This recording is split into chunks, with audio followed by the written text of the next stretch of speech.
Gente, essa aqui é a minha mensagem preferida desse mês para vocês, viu? Eu já publiquei no meu canal do YouTube um vídeo com as 5 medidas bombásticas anunciadas pelo Trump na sua posse hoje, com impacto global, sendo que uma delas está inclusive relacionada ao Brasil e aos presos do 8 de janeiro, mas agora eu quero apresentar para vocês uma lista de 5 coisas que o Trump pode fazer exclusivamente para ajudar o Brasil, especialmente agora nesse momento de início de mandato, em que a conjuntura é perfeita para isso, porque o Trump está com apetite para comprar briga grande. E ele tem o apoio irrestrito das 2 casas do Congresso americano e também tem uma folgada maioria na Suprema Corte. Sem falar da vontade imensa que o Trump está sentindo agora de fazer justiça, depois de ele sentir que ele foi perseguido politicamente e injustamente por anos pelo Departamento de Justiça do Joe Biden. Vamos então direto ao ponto para ver quais são essas 5 coisas que o Trump pode fazer pelo Brasil, especialmente a quinta, que é a mais polêmica de todas e que teria um efeito negativo para o Brasil no começo, antes de melhorar a nossa situação. Vamos lá então. Medida número 1. Cancelar os vistos americanos dos ministros do Supremo. Essa é a primeira medida e é a mais falada, e não sem razão. Os Estados Unidos têm o poder, por meio do Departamento de Estado, de cancelar vistos de agentes públicos estrangeiros acusados de violações de direitos humanos mundo afora. E esse poder foi muito usado por Trump no seu primeiro mandato. E essa medida, aliás, gente, já foi defendida até pelo atual secretário de Estado Trump, o senador Marco Rubio, na gestão passada. E agora ele tem o poder da caneta na mão para implementar isso diretamente. A cassação dos vistos dos ministros do STF seria algo extremamente simbólico e poderoso, não só por retirar deles algo que eles valorizam muito, mas também porque imporia um constrangimento gigantesco ao Brasil e ao STF, já que os ministros ficariam marcados como violadores de direitos humanos pela maior democracia do mundo. Seria uma crise de imagem internacional absurda para o Supremo. Vamos para a medida número 2, bloquear bens dos ministros do Supremo no exterior. Essa medida é a segunda, porque ela anda de mãos dadas com a primeira. No passado, Trump assinou ordens executivas não só para cancelar vistos americanos de agentes públicos estrangeiros que violavam os direitos humanos, como ele também sancionou essas pessoas a terem seu patrimônio bloqueado nos bancos americanos ou então nos bancos que fazem negócio nos Estados Unidos. Essa também é uma sanção bastante pesada e que causa bastante constrangimento e dor de cabeça, porque não só a pessoa tem o seu patrimônio bloqueado, mas o sistema financeiro mundial inteiro corta qualquer tipo de relação com a pessoa, porque nenhum grande banco desses quer ter problema lá com os Estados Unidos. Tá gostando aí das medidas? Se você tá gostando, vai curtindo o vídeo e vamos para a medida número 3. Pressionar o sistema interamericano e tomar medidas contra o Brasil. Os Estados Unidos são os principais responsáveis por financiar o sistema interamericano de direitos humanos, que é formado pela Comissão Interamericana de Direitos Humanos e pela Corte Interamericana de Direitos Humanos. E o Trump ele poderia pressionar politicamente e financeiramente esses 2 órgãos para que eles deem uma especial prioridade aos casos brasileiros, como as petições já apresentadas pelo Daniel Silveira contra o Alexandre de Moraes.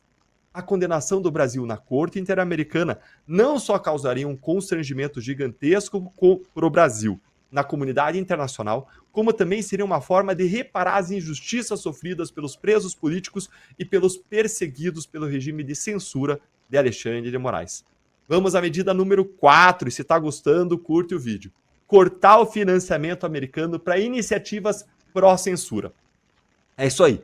O Trump pode ainda mandar cortar todo tipo de financiamento do governo americano em dólares para iniciativas pró-censura aqui no Brasil, como o aporte de dinheiro americano a ONGs pró-censura, o corte do financiamento de pesquisas pró-censura, o corte de parcerias entre universidades americanas e brasileiras e iniciativas voltadas para a censura e o silenciamento da direita também, né, que acontece, a desmobilização das parcerias entre órgãos públicos americanos e aqueles brasileiros, como o TSE, que buscam censurar os críticos, e isso é algo que o Trump já se comprometeu a fazer logo depois da sua eleição e vai ter um impacto gigantesco no ecossistema da censura brasileira, que vai perder a sua mamatinha.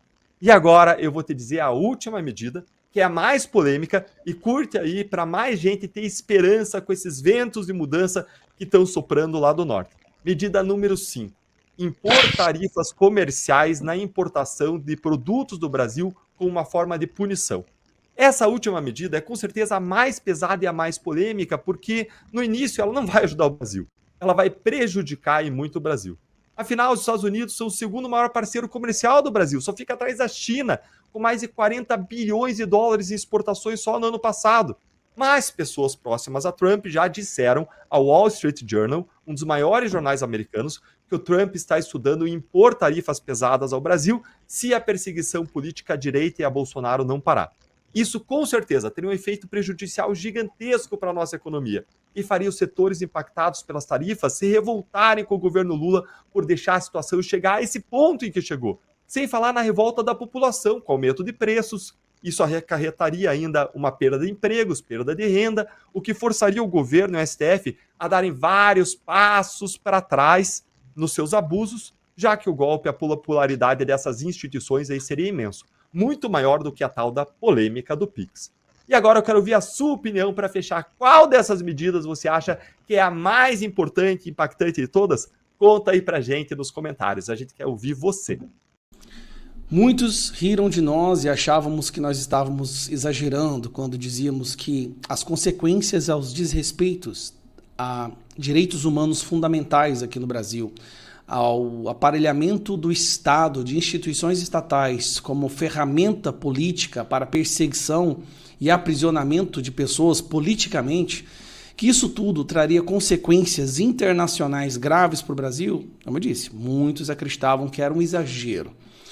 Bom, hoje um ex-embaixador brasileiro que mora em Washington, mora nos Estados Unidos, deu a sua versão dos fatos, numa imprensa completamente esquerdista, que também você percebe claramente que eles também ficaram chocados com a resposta do ex-embaixador. Então vamos lá.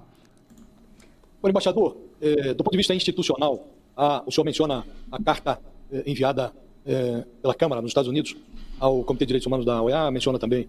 Tem um pedido formal para a cassação dos vistos, né, não só do Alexandre de Moraes, querem cassar os vistos de outros ministros do Supremo, sob a alegação de que eles estão conspirando contra a liberdade de expressão no Brasil. Acha que, do ponto de vista institucional, isso pode seguir adiante? Acha que o governo norte-americano, com todas essas idiosincrasias do Donald Trump, pela institucionalidade que envolve uma decisão como essa, poderia vir a cassar um passaporte de um ministro do Supremo, por exemplo?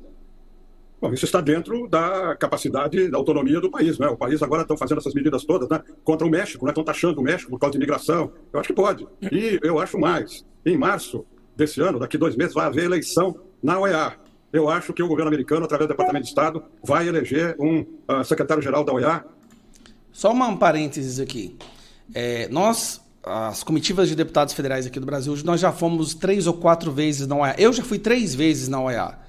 Nós somos sempre completamente ignorados, mesmo apresentando todas as provas, os crimes contra direitos humanos, nós somos completamente ignorados porque ele foi aparelhado pela esquerda. Só que agora as coisas vão mudar. Conservador, que siga as orientações, as políticas do Departamento de Estado, e isso vai ter implicação sobre os governos de esquerda aqui na região. Eu acho que, por isso que eu digo, esse momento que nós estamos vivendo, talvez seja o momento mais delicado da política externa brasileira nesse governo atual, e há muito tempo, porque nós vamos precisar de atitudes profissionais do Itamaraty, não respostas ideológicas e respostas partidárias. A situação é muito complicada, afeta a todo mundo, e o Brasil terá muito a perder se abrir um flanco, né, de oposição ao governo americano. Vamos ver o que vai acontecer nos Estados Unidos lá. Eu não estou notando agora nenhum esforço de aproximação. Quer dizer, eu não sei, vocês devem ter visto alguma referência, eu não vi nenhuma referência. Peraí, o Lula chama o Donald Trump de nazista, fascista, e agora acho que deve haver uma aproximação. Olha, eu vou te falar uma coisa, Donald Trump sabe exatamente quem é Lula e o que está acontecendo no Brasil. De comunicação de nível mais alto entre a equipe do Trump e a equipe do governo Lula. Eu não vi nenhuma referência sobre o telefonema do ministro do Exterior com o ministro secretário de Estado, com o Marco Rubio. Quer dizer, isso aí é uma diferença importante, porque você começa o governo sem nenhum canal de comunicação de nível alto estabelecido entre os dois governos. É uma situação muito, muito complicada, viu? Agora, como eu disse, de novembro, quando houve a eleição, foi o que nós fizemos lá no meu tempo. Nós entramos em contato com a equipe. Agora, se foi tentado isso, a gente não sabe, né? A opinião pública não sabe. Se tivesse havido algum telefonema com a equipe do Trump ou... Não houve nenhum telefonema, nenhuma tentativa. Sabe por quê? Porque eles sabem que não tem a esquerda brasileira totalitária, autoritária, que persegue sua oposição política, que não tem conversa com o Donald Trump. Eles não vão nem tentar. Com o secretário de Estado, né, do nosso ministro do Exterior aqui, teria sido divulgado. Quer dizer, tentativas não valem, tem que ter resultado, entendeu? Não adianta dizer que nós tentamos, não conseguimos. Isso é pior até. Se estão dizendo isso, é pior até, porque mostra que não tem acesso a quem manda lá nos Estados Unidos. Eu acho que, se isso for verdade, que foi tentado e não foi conseguido, fica muito pior para a gente. Realmente, eles não têm acesso a ninguém na administração do Donald Trump, enquanto a oposição, senadores e deputados da oposição, Eduardo Bolsonaro, Nicolas, eu, todos, muitas pessoas hoje temos acesso a vários senadores, deputados, membros da administração do Donald Trump que estão recebendo relatórios e informes constantes do que está acontecendo no Brasil e eles estão chocados.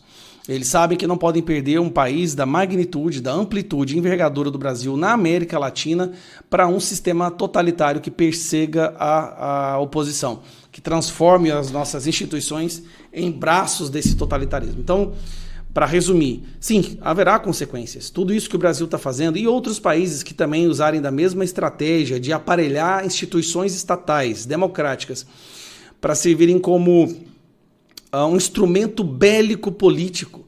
Essas instituições e esses países sofrerão com isso.